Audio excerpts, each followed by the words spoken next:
Romelu Lukaku might be the most confusing striker of this generation. On one hand, he's a record breaker, Belgium's all-time top goal scorer, a man who's hit double figures in goals almost everywhere he's been.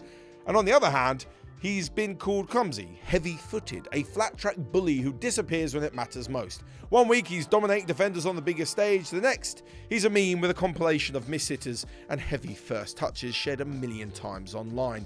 Before the criticism, before the jokes, Lukaku was a teenage phenomenon in Belgium. He wasn't fighting against perception, he was rewriting it, shattering records before he was even old enough to vote, and still with some school homework to be completed. This is the story of how a boy wonder at Anderlecht became one of football's most expensive, divisive and enigmatic stars. This is Respect the Name, episode 5 with Romelu Lukaku. But here's Lukaku, inside of the post, into the net. Lukaku! 3-0! Good cross, Lukaku! It's Romelu Lukaku, that's brilliant really, from him. After exploding onto the scene at Anderlecht, Lukaku wasn't just Belgium's next big thing, he was Europe's. At 16, he became the Pro League's youngest ever goal scorer. By 17, he had a league title and a golden boot to his name. And it wasn't long before the transfer rumours spiralled. Real Madrid scouts are spotted in the stands. AC Milan was supposedly preparing a massive bid for his signature. But one club made the most sense: Chelsea. A club where Romelu Lukaku's idol left his unforgettable mark on not only English but European football. Didier Drogba's club. In 2011, at just 18 years old, Chelsea signed him for around £20 million. A dream move. Or at least that's how it looked, because the reality was harsher. Chelsea was stacked with stars: Drogba, Torres, Anelka, Sturridge. Lukaku barely got a look in. He managed just 12 appearances in his debut season and didn't even score a single league goal. The frustration really showed, as he famously refused to join in the celebrations after Chelsea's Champions League triumph in 2012, admitting years later that he felt like a bystander and not really a contributor. It wasn't exactly the dream start to life at Stamford Bridge, and although it wouldn't be his last shot at it, we'll get to that later, for the time being, the Belgian had to make do with a few years apart from his dream club. Firstly, with a loan deal to West Brom in 2012-2013, where the Premier League really saw what he could do.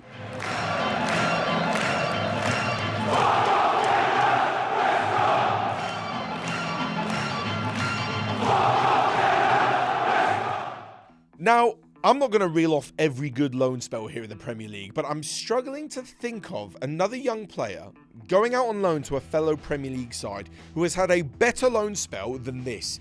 17 league goals in one season, including a ridiculous final day hat-trick against Sir Alex Ferguson's Manchester United in a 5-5 draw, basically stealing the headlines in Fergie's last ever match.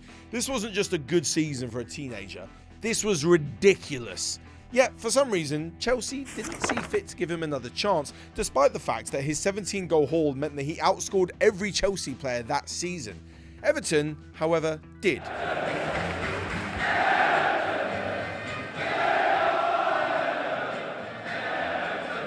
For me, this is where we saw Lukaku blossom into the top-level centre-forward that we know he is. In 4 seasons at Goodison Park, he scored 68 league goals in 141 games. That is a ratio that put him alongside the league's best. He bullied defenders with his strength, sprinted past them at frightening speed, and most impressively, finished with both feet. That is quite rare. In his final season, he scored 25 Premier League goals, finishing second to only Harry Kane. But the critics, they never went away. People said his first touch was too heavy. He only scored against weaker teams. He lacked the finesse of a good striker. Pundits regularly overlooked the context that he was carrying a mid-table Everton side into European football almost single-handedly. When he turned down a contract renewal, Everton fans felt betrayed. But the truth was obvious. The big man needed a bigger stage. The Sharks were circling again. United, Chelsea again, even Bayern Munich were linked. And at 24 years old, with his goal-scoring record, there was always going to be big money on the table. The exact amount? £75 million from none other than Manchester United. This was it. This was the chance to prove that he wasn't just a stat padder, but a world-class number 9.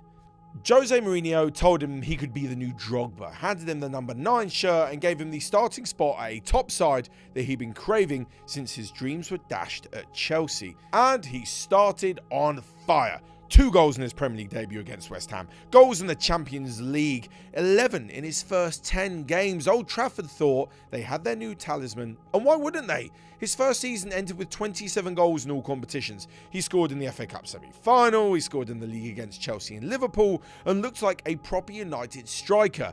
In his second season though, the problems deepened, where big chances missed in big games combined with a change in manager just seemed to throw him off his game. Mourinho was out, Solskjaer was brought in, and he often found himself on the bench for a new, young, exciting Marcus Rashford.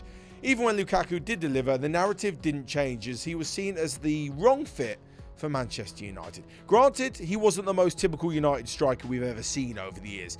Not as technically gifted as Wayne Rooney, although let's be honest, who is? Not as clinical as 𝗕𝗏𝗧𝗏𝗧𝗏, not as elegant as 𝗕𝗫𝗬𝗏𝗏𝗏𝗏, but the numbers tell a different story. 42 goals in 96 appearances is not bad at all. The weight of the shirt though, the spotlight at Old Trafford and the endless criticism wore him down, and by the summer of 2019 at just 26, United cut ties with Lukaku, and he did, well, what seems to be a well-trodden path these days: swap the Premier League problems for success in Serie A.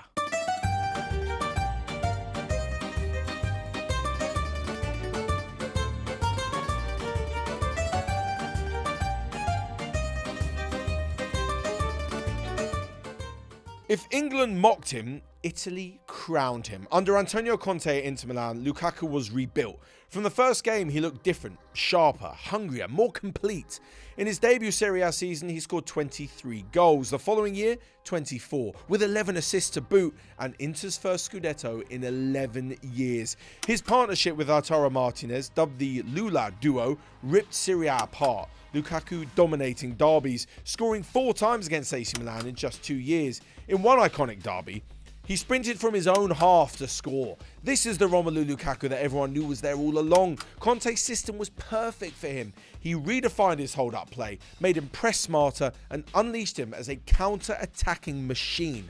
All of a sudden, the clumsy striker from Manchester looked like one of the world's best forwards. In 2021, he was named Serie A's MVP, ahead of Cristiano Ronaldo. For the first time, Lukaku wasn't mocked, he was adored. The fans loved him, his teammates trusted him, and he was finally delivering on the biggest stage. Inter's title win wasn't just a trophy, it was proof that Lukaku could be the man at the top club. So when Chelsea came calling again, it felt like destiny, a chance to put things right where it all began in the big leagues. But instead, again, the fairy tale very quickly turned into another nightmare. £97 million. Chelsea's record signing. Lukaku was back at Stamford Bridge, not as a prospect, but as a Serie A champion. His debut against Arsenal, astonishingly good. It left fans thinking, this is it, 𝗕𝗫𝗓𝗓𝗓 has finally arrived. But within months, it all fell apart after the infamous Sky Italia interview. Lukaku admitted he wasn't happy that he missed Inter, and he criticised Thomas Tuchel's change in tactics.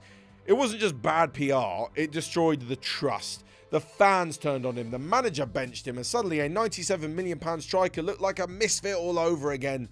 On the pitch, it just didn't click. Tuchel wanted fluid movement, false 9 play. Lukaku wanted to run channels and be direct like he'd done under Conte. By Christmas, he wasn't even first choice. By the summer, Chelsea had shipped him out just a year after smashing their transfer record. In a career full of ups, downs, goals and misses, that became the biggest what-if of it all. Now, the important thing is that after a poor choice in career move, and it's happened to a lot of players, that you don't make the same mistake twice. So you can see why there were some question marks about his decision to make yet another return, this time to Inter Milan, despite his previous success at the club. Inter welcomed him back, the fans less so at first, but when he scored in the Coppa Italia and Champions League runs, the old connection returned. That will forever be the bittersweet part of a relationship between football fans and star strikers. Even when you hate them, you know you'll be cheering their name as soon as they score. At this point, it may sound like a bit of a broken record, but yet again, the caveat to all of Lukaku's success and goal scoring was that the big moments passed him by, and none more so than in the Champions League final in 2023. Man City were the opponents, a chance to get one over on an old English rival. 1-0 down with a few minutes to go, and chance after chance goes begging for Inter, especially Lukaku. Oh, Bernardo Silva's not going to get there. Lukaku, how did that stay out?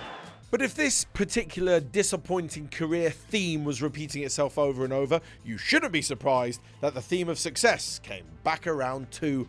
Following on from Inter Milan came a goal-scoring spree at Roma, Mourinho's Roma, no less, followed by another Serie A title, this time again under Antonio Conte, but in the blue of Napoli. England may have never felt like home, but in Italy, the system, the tactics, the culture, it all fits. Whatever else you say about Lukaku, in Serie A, he's always been unstoppable. For Belgium, however, at international level, there is no debate about Lukaku's career. He's their greatest ever goal scorer. 89 goals as of September 2025 in just over 120 appearances, the all-time top goal scorer by a mile. For more than a decade, when Belgium have needed a goal, they've turned to him, and he delivers more than anyone else ever has. So, who is Romelu Lukaku? For some, the striker with the dodgy first touch, who couldn't really adapt to any style other than Conte's. To others, he is one of the most consistent goal scorers of his era and the ultimate definition of an absolute handful for defenders to deal with. The truth? He's probably both. And that is what makes his story so fascinating. More than 350 career goals, over 120 Premier League goals. More than Drogba, Van Persie, Cantona, Fowler, massive names. A Scudetto winner, a Serie A MVP, Belgium's record scorer. That's the true measure of Lukaku's career and always should be. He's been one of the defining strikers of his generation, and when he retires, the memes will fade, but the numbers won't. Romelu Lukaku, respect the name. Laid off for Lukaku! Lukaku! Delightful finish! Lukaku! 1-0! Lukaku, room for the shots!